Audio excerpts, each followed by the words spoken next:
இந்த பிரச்சார இயக்கம் முடிஞ்சோடனே நாங்கள் அவங்கள தொடர்பு கொண்டு பேசினோம். நீங்கள் வந்து எங்கள் அமைப்பில் இளம்பெண்களுக்குடைய கன்வீனராக இருந்து பணியாற்றுங்கள் அப்படி என்று அவரை கேட்டுக்கொண்டோம். அப்போ அவங்க என்ன சொன்னாங்கன்னா, தோழர் நான் அமைப்புக்குள்ளெல்லாம் இருந்து வேலை செய்ய மாட்டேன், அது என்னுடைய இது கிடையாது, நான் வந்து அமைப்பை வந்து நீங்கள் நல்லது கை தட்டுறீங்களா கெட்டது கை தட்டுறீங்களா எனக்கு தெரில, ஆனால் நான் வரேன் செய்ய மாட்டேன் அப்படின்னு வந்து சொன்னார். இன்னொன்று சொல்கிறேன், அது கை தட்டுறீங்களான்னு பார்ப்போம்.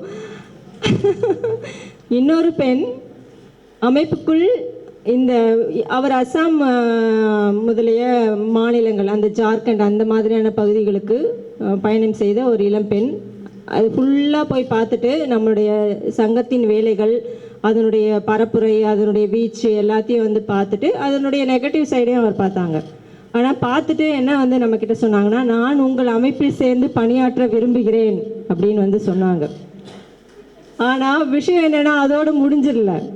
என்ன ஆச்சுன்னா, கொஞ்ச நாள் கழித்து அந்த பெண் மிகவும் வந்து மன வருத்தத்தோடு நம்முடைய அமைப்பிலிருந்து விலகி வந்து சென்று விட்டார். இந்த 2 நிகழ்வுகளும் வந்து நடந்தது. அப்படி வருகிற இளம்பெண்களை நம்முடைய அமைப்புக்குள் இணைத்து நடத்த முடியாதபடி, அது இந்திய மாதா தேசிய சம்மேளனம் மட்டுமல்ல, மிகப்பெரிய அளவுக்கான பெண்கள் இயக்கங்கள் மிகப்பெரிய அளவுக்கு ஒரு பழமைவாதத்தோடும் மிகப்பெரிய அளவுக்கு வந்து முற்போக்கான கருத்தியல் இல்லாதவர்களுமாகவும் இன்றைக்கும் வந்து இருக்கிறது. நாம் நிறைய போராட்டங்கள் ஆர்ப்பாட்டங்கள் நடத்துகிறோம்.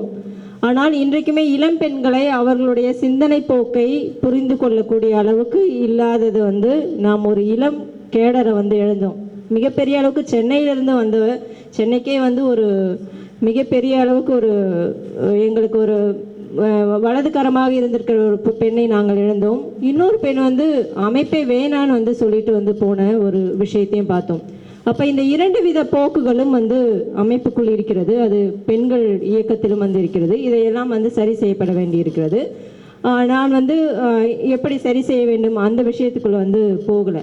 ஒட்டுமொத்தமாகவே இதில் வந்து என்ன வந்து வருதுன்னா, பொதுவாகவே ஒரு அமைப்பு அப்படின்னு வந்து சொன்னீங்கன்னா, நம்மளுடைய தோழர்கள் நிறைய விஷயங்கள் பேசினாங்க.